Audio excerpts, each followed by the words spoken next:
Welcome to another how to solve ArcGIS problem video.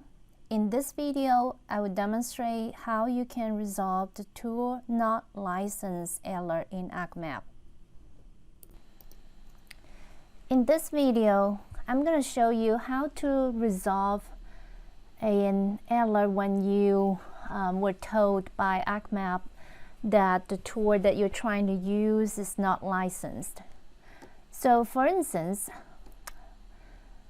let's say you have one of the tools in the Arc2 box. I'm going to use spatial analyst tools, one of the two boxes on the list of Arc2 boxes. And I'm going to use one or two within the extraction folder. And you will see there's a tool called Extract by Mask. Let's say I want to use that tool, and then I double click on it. So now you can see that I have this tool not licensed error, and it's telling you unable to execute the selected tool.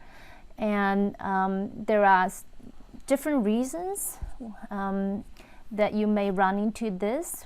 One reason could be that you didn't purchase the license for the extension called Spatial Analyst. Another reason may be that you already purchased the extension and you have already installed it and then activate it with your license code, but you still see this error.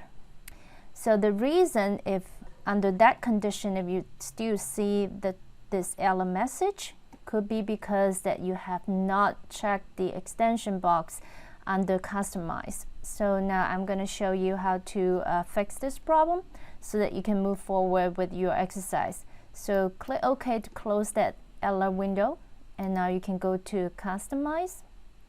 Here you can customize some your ArcMap setting, and one of the items on the list is extensions. So ArcMap organize the main platform for ArcMap and the different tools falling into these different extensions separately. So in order to use these tools, you have to check the box before them. Let's say you're going to use spatial analyst tools within the Arc2 box, and you're going to check spatial analyst box before that item, and then you can close that window. Now let's try again. So double click the tool, now you can open it, and now you can move forward to use it.